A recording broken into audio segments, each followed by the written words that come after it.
Gracious me! What is going on, guys? TVM here. Welcome back to the road to glory. Boy, oh boy, have we got a lot to talk about today. This is the final end of my Foot Champions weekend. We started so badly and finished pretty strong, to be fair, much to my pleasure, because I was tired, man, and we conceded some stupid goals. There was one right there. Legends, you're on screen right now. Thank you very much for the kind words, as always. If we could hit... I'm going to go for a really low one here, and I'll see exactly how well you do this. 75 likes in an hour. That's not that bad. Come on, we can do that. Let's smash that. Let's see if we can do it. Right, so I've got a lot of comments to get through. I just want to address this, because this is one that really goes through me, because this is just ridiculous. Sophie, you're an OG. You really are, but you're talking nonsense. EA are just a joke. Fair enough, I'll agree there. But also, they rig big YouTubers pack luck, like AA9 Skills, Matt HD Gamer, who... the third Road to Glory episode already packed Ronaldo, where me and other people struggled to get one walkout. Like, seriously, are you... Also, you are doing great. Thank you very much for the kind words at the end there. I genuinely, hand on heart, don't think that EA rig pack luck for anybody. I really don't. I mean, they just... Okay, they get lucky in Road to Glories and things, but you've got to look at the sheer number of packs that they open on main accounts and get nothing as well. I just don't think it's something that they do. I mean, for all I know, I might be wrong, right? But honestly, I don't think I am. I genuinely don't think they rig pack luck. Let's move on to this one. So, hey TVM, you're a proper G. Thank you very much, Adam. Appreciate that. Loving the series. Can I ask you one thing? Promes in form this week? Yes or no? I've invested so much in his one to watch. Need your seal of approval. He got a goal and man of the match. That's better than Gini, right? Well, yeah, maybe. I don't know what they're going to do, though, because normally, and I say normally, this year, they haven't taken Monday games as potential informs for the week ahead. So, for instance, that Charisma inform, the 84 rated, came from the previous Monday, not the Monday just before. So if that's anything to go by, then yeah, he could get one, but not till next week. I don't know how they're going to do it. But also there's a lot of talk about Van Dijk potentially getting one as well. So I don't know, in all honesty. I couldn't tell you. I mean, I wouldn't rule it out, but there are a few Dutch players that are in contention there. So... Unfortunately, I can't help you, but your guess is as good as mine. I'm leaning on the side of no, though, unfortunately. The next one is from Victor. He says, I don't quite agree. If every club icon from every great club got a place in the game, there would be just so many. And this kind of brings me on to something that I would love to talk in massive sort of detail with, but I do really want to address something. One of the top comments here. Victor, obviously, I said yesterday about people like Sami Hyypiä getting an inform and stuff like that. Not an inform, an icon, because obviously they're a club legend. They're not necessarily an icon of the game, but they are a club icon, if that makes sense. So why not introduce club icons? You've got icons like Ronaldo and Cruyff and things like that, you know, people who are just world renowned, but then players like Sami Hyypiä, you know, like the Faustino Asprias of this world, Shaka Hislop, you know, players like that, players who I would say are club legends but not actual icons of football.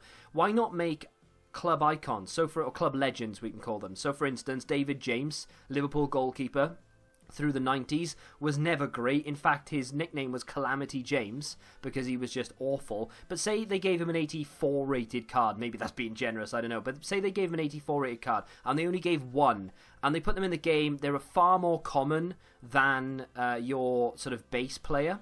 Not base player, but far more common than icons, but not as common as a base player.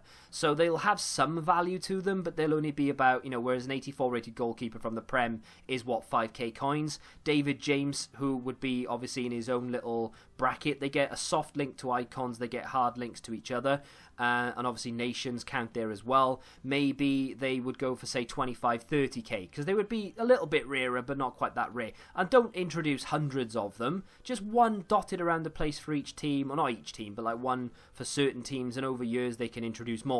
Just an idea. I'd love to be able to play with, you know, some of these older players that would never get icon cards because they're just not icons.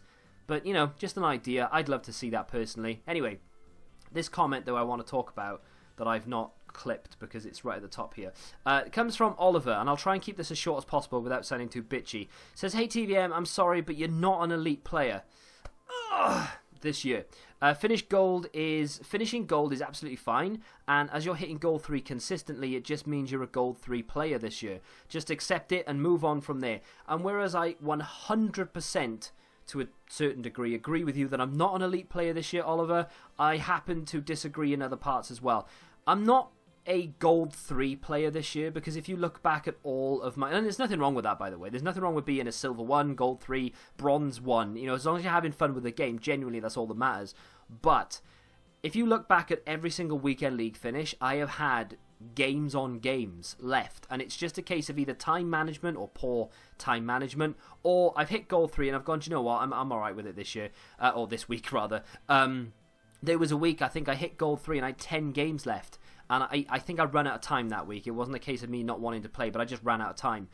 My biggest issue, and I bang on about it every single week, but it's the truth. It's not my ability, it's my mental state of this game. I don't get emotional in life about anything, right? When I got married, the registrar said this to me, you are the calmest person or the calmest groom I have ever seen.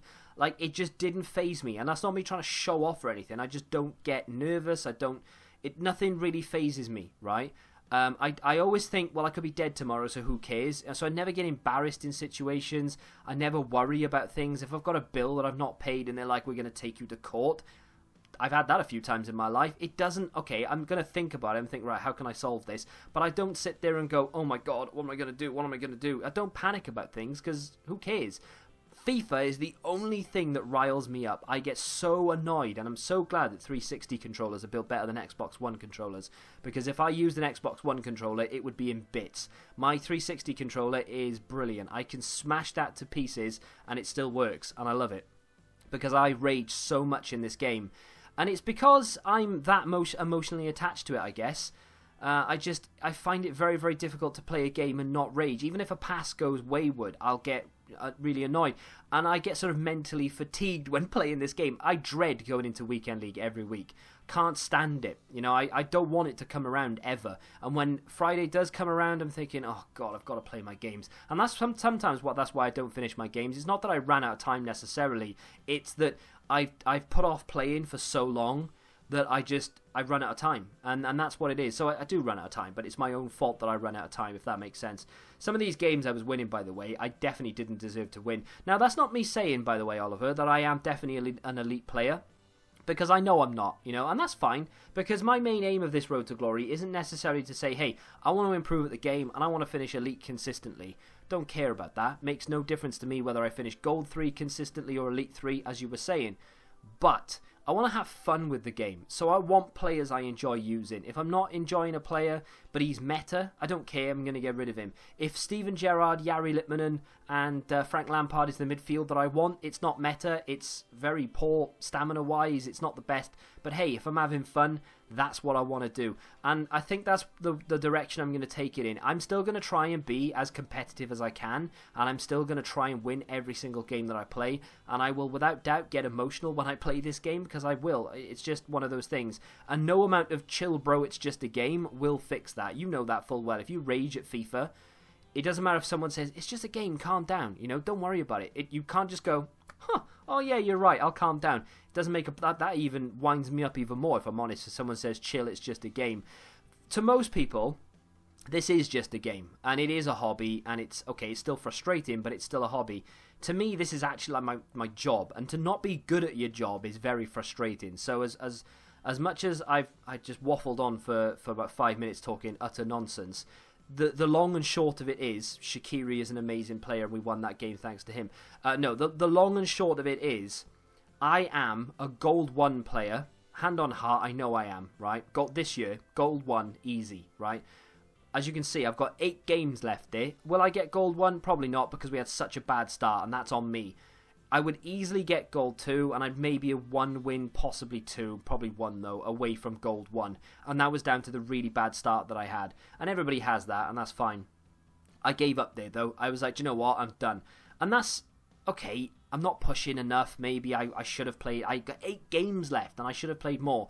Do you know why though? I didn't play early enough. I took too long. And again, it boils down to dreading playing the game. I can't not play it though, and I know a lot of people just don't play FUT Champions. Road to Glory would suffer massively because we'd be behind on rewards. It wouldn't be as fun because every Thursday I want player picks, I want packs, and every Thursday I'm glad I've done it, you know? And I keep saying that to myself over the weekend. Keep playing because on Thursday it'll all come together. Even if I don't pack anything, it was the excitement of we might pack something. Does that make sense? I would have loved to have gone into more detail there and actually talk some sense, but unfortunately I waffled. Let's go live and talk about this patch, shall we? So, my opponent for the game that I'm about to play has a pretty decent team. He's got a nice red player pick in there as well. So, what we're going to talk about while I do this is the patch, and this is the patch. We have it on PC, of course, and if you don't know what the patch consists of, let me give you a little rundown. It's very simple. Basically, if you used to use AI defending, yeah, you're not anymore. They've taken it out of the game. I've played one game on this, and I got absolutely slaughtered. So I'm going to try it again here, and it is hard, let me tell you. And I used, obviously, normal defending last year, FIFA 18, because you had to. AI defending wasn't really that good. The issue is that I've been playing on FIFA 19 with AI defending right from the beginning, and I'm sure most of you have. It's just one of those things that we kind of needed to do in order to adapt to the game, and that's part of it, right? Now they've brought it back, which in my opinion brings up a question in itself. It's a bit of a debate. Should EA be allowed, there you go, 1-0, should EA be allowed to change the game once it comes out? And I know that, you know, hot fixes for glitches and things should definitely be a thing. But when it comes to massive fundamental gameplay changes such as this, whereas this now doesn't feel anything like the game I bought. When if I was to play the release version compared to this, I would honestly, I mean, I know what's happened since then, but it's a different game. It's not the same game. So is that a thing that should be allowed? I mean, to be fair, I'm not that bothered really, but it does beg a question, you know, like if you can't get to grips with this now, I know it's like, you know, a lot of people are going to be like, well, you know, if you're going to be an AI defending noob, then it's kind of what you deserve, and you know, if that's your opinion, then fine. But someone who went out and played the demo and then bought the game based off the demo gameplay, who's played it for the best part of 2 months, 2 months to the day early access came out, and they've now changed it completely. And AI defending, by the way, is so much different to manual defending. It's a different game, right? With the other things they've changed as well. You know, they tweaked this, that, and the other from different patches in this patch. Is that? I mean, I'm guessing there's something in the terms and conditions that makes it legal. But to me, it's like I'm now playing a game I didn't buy 2 months ago. This is a new title, and whereas I'm not moaning, I can understand for sure why some people are going to get annoyed by this. But hey, I'm not one of them. I think it's a case of having to learn it again, you know? We're in November, and wow, good effort. We're in November, and even though I had the game down, I knew the mechanics, I knew what was good, what was bad. Okay, granted, I wasn't like the best at the game or anything. I knew everything about the game. I knew what I needed to do. I knew not what to do and stuff like that. But now I'm kind of back in the same boat as everybody else. You know, it's an even playing field once more. Now, I don't think console have this update just yet. That's got to be offside ref. No, it isn't. Great. If I could select my player, that would be fantastic. Good block from Skriniar. Someone laughed at me the other day, actually, saying he lost 8-2 or whatever the scoreline was. Anyone else laughed because he went and got that Skriniar we told him not to get. It wasn't Skriniar's fault that we've conceded 8 goals, much as it's not any of my other players' fault. It's just the fact that I am bad at this game and managed to lose 8-2. You know, that's a foul. Thank you very much. Referees in this game are so inconsistent. That's what they need to patch. Nothing to do with bloody... can we wrong foot this? It's nothing to do with AI defending. They need to make sure the referees are actually... giving fouls for correct things and not blowing for other things and so on. What do I feel so far? I feel like the skill gap in this is going to go through the roof. People were moaning due to lack of skill gap before, but so long as you can... I mean, if you can defend now, you have such an... What? I was like, as soon as he made that mistake, I was like, yeah, that's a goal. And then the keeper's just like, nah, you're all right, mate. Yeah, if you can defend now, you have such an advantage over your opponent.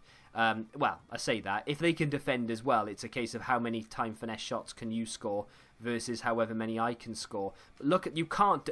there's no way you can do this pre-patch. There's no way I could move around like that pre-patch. Defending is hard, my friends. Let's move away from that patch talk for just a second, though. I do have a comment to address very quickly.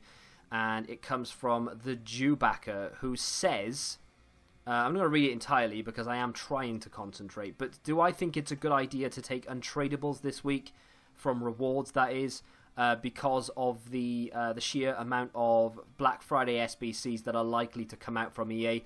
I would say yes. I mean, to be fair, at the beginning when Rivals was first announced, I thought to myself, I'm going to be taking coins more often than not. I've taken the coins once on my main account, never on the Road to Glory. I'll never take coins on the Road to Glory unless I'm desperate for a player that I'm like 20, 30, 40k away from. And then that's something they still haven't fixed then. Brilliant. Either way, yeah, I'll always take packs. And I think untradeable packs... Oh, wow. Untradeable packs are always a semi-decent idea because of the sheer number of SBCs EA have been dropping. They've come in really handy on the Road to Glory untradeable packs because the amount of times we've been able to do an SBC without having to spend any money on it. So yeah, I would definitely recommend it in particular this week because especially as you know a lot of people are going to be opening packs with FIFA points and then rewards come out the day before. The market is going to be at a very low point even when rewards come out. And then, of course, if you don't open your rewards till Friday, guess what? You've kissed any profit margin goodbye. And I'm about to concede. No, I'm not. Good save. So, yeah, untradables will probably be the best thing for you. Someone asked me the other day as well, and I think it might even be in the comment section of this video. Am I going to sell my team? And B, when is the best time to sell? Best time is to sell probably 3 weeks ago.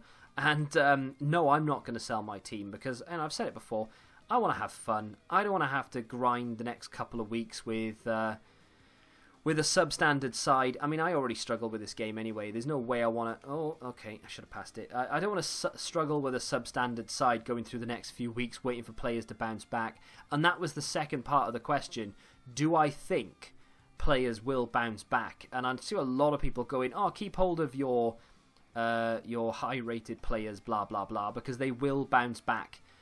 I'm not convinced they will, mate. I think what EA need to do, and this is what I would love to see, is Friday drops and we see a repeatable Team of the Week 10, tradable and untradeable, whichever one you want to do, SBC, right? So I think we got it last year. I don't know whether we got untradeable and tradable last year, but we definitely got untradeable. And I wasn't going to play the full game, but I'm tempted to be fair.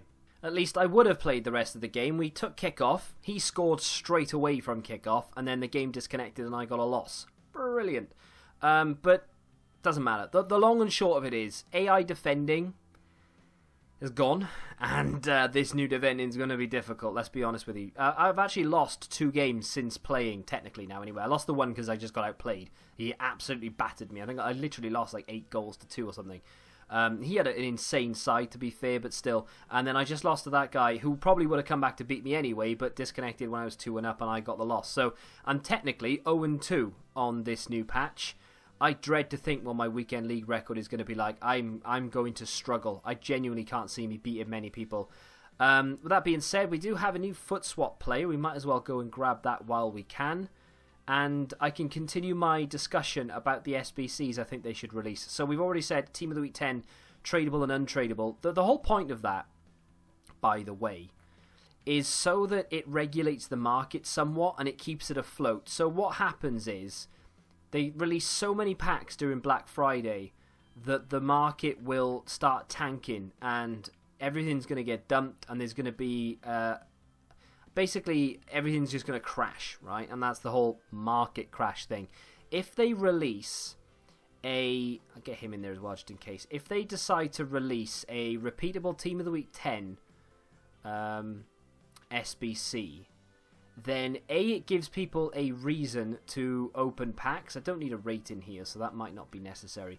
It gives people a reason to open packs, maybe to get players. You know, if there's loads of packs on offer, they can get their players that they want. Maybe they'll pack Aguero or an icon or whatever, you know. But it also gives people the reason to buy the cards that those players are putting onto the market because they want to complete SBCs. So players don't necessarily crash as much as possibly they would do were there no SBC, because if there's no reason whatsoever to buy these players off the market, then of course then the market will plummet and there will be literally no point in I just need exactly gold, 80 chemistry. So this can quite literally be a full Bundesliga team should I want it to be. Just checking that that's a thing, because, you know, I don't need to put, you know, I've got my rare players, I've got everything, I don't need to put anything else in there. I think I might go into a different league though, just to make it so that I'm not using all my Bundesliga players for this. I don't know if I've got enough gold. Bundesliga 2, no. Who else have I got? Maybe Liga Santander? No. What right backs have I got? So the long and short of it is, what I'd like to see from EA is a repeatable baby icon SBC. Nothing that costs... I don't want it to cost the earth, but then on the other hand, I don't want it to be super cheap either. Because if it is super cheap, then everything's going to plummet and it'll be pointless. However, if we can get a 200,000 to 300,000 coin baby icon SBC, then there is every possibility that baby icons will come down to about 400k, maybe slightly less for some of them. And you will then get, there you go, done. That is, I've used a lot more rares there than maybe I should do, but hey, it's my account, I'll do what I want. So we've got ourselves a Hoffenheim foot swap item. I don't know how many of them we've got now. We're going to go double check and count them. That's watching walkout. Oh, got a walkout. Put that in the title. So, yeah, it'll lower the prices of baby icons. Mids will come down. Primes will still have a premium price, but they will come down. And they'll be a lot more affordable for people, but they still won't be cheap, right? And then the people who are doing the baby icon SBC to be able to just build a full baby icon team, fair enough. It's still going to cost you 400k, 400k, whatever they decide. But people who are going to want to use those in, say, for instance, the icon SBCs. You know, you've got set 3 there, which isn't necessarily worth it. Set 2 is definitely not worth it. But if you had the icon, it would cut out a massive price. And especially with this one, this in fact would be too cheap. Because if you did that icon for 200,000 or 250,000 or whatever, if you had loads of untradables in your club and you could do a repeatable baby icon SBC just once, got yourself a baby icon Michael Owen that you're never going to want, but for instance you want the Makaleli in this, you could submit that. You've just done it for the best part of 100k because you had loads of untradables, which I'm sure most people do have, and then you can do these two for pretty much nothing. World class will cost you, I don't know, 30, maybe 40k. 30k I would say is probably about right. And then this 82 rated team is probably going to cost you, again, about 20, 30k max. So you're completing that whole thing for around 160,000 coins to get yourself a prime icon Makaleli. That's too cheap then, in my opinion. And I just don't want to come up against constant icon teams, you know. I don't want this to be World Cup mode where everyone's running icons and all of a sudden there is no point in going out and getting any other player. Like, they released this Jordan Sancho SBC and everyone's like, don't care, mate. Got Louis Figo at right mid. You know, like, I don't want that. Swedish Player of the Year. Have absolutely no idea what the requirements are. I do know, though, that this guy's stamina is terrible. 82 overall. It would be easy to complete that with what we have in the club. 4-star, 4-star, not bad. Medium, medium, okay, would be better if he was high, medium, or high, low. But he looks like a decent card on the face value of things. I really like the card design as well. But if we look at the attributes, stamina at 67, reactions at 79, crossing at 69, I'm out. You know, it's a good card, to be fair. If you look at it from acceleration, attack positioning, long shots, curve is decent, composure's alright, agility is decent, but the balance is fantastic, aggression is good. But just those other stats I mentioned, the crossing, the stamina, the reactions, they're so bad that it's pointless. It's not even a good super sub, so that's out. Don't know why I quit that, because I want to go back in. Let's go to those foot swapped... Oh, God, what's going on with this? Foot swap deals, and have a look to see how far we are away from this. I don't even know if I'm going to be able to do this now, to be honest, because I don't know if I'm going to have... I don't know if I've missed one, or what. Let's go to special and see what we've got lurking in here. Let me know what you think about that SBC in the comments. Do you think we should get ourselves a repeatable baby icon, or is that something that would potentially ruin the game, and the way that they're running it right now is the way that it should remain. Let me know. I don't want to complete this unless I know I have enough to complete the next set. So what do I need here? 1, 2, 3, 4, 5, 6. So I've got 2. So we needed 6 for that. That's fine. We need 2. So we need 5 more for this one. How many more are there? They really do need like a counter in game to let me know how many more are left. Because I know I've got 1 to complete here. Play 3 online single matches. I'll do that at some point. So that's 1 more there, and then I'll need 4. I know I missed 1 the other week, last week in weekly objectives. I know I missed 1 there. There's another one this week in squad battle, so that would leave 3. Are there 3 more to come? That's my question, because I don't know the answer. May have to look that up, because if it's not, and I have missed 1, I have a decision to make, basically. Because if I can't get that 100k pack like I wanted, then I may be tempted to go and get the rare mega pack and the Electrum players pack, and then maybe the silver players pack. Because although just picking up one of these would be fine and dandy, it's almost pointless, because 84 rated cards, although they're about 5k, they are only about 5k. So doing all that work just for 5k, I'd rather take the risk on a 55k pack, an Electrum players pack, and then fill some silver players up in the club. I don't know, I might do that. Let me know whether you think that's a good idea or not. And also, if you know how many foot swap tokens are left, that would be awesome. If you have enjoyed this episode of The Road to Glory, do me a favour and hit that like button, subscribe to the channel if you're new, and until the next time, goodbye.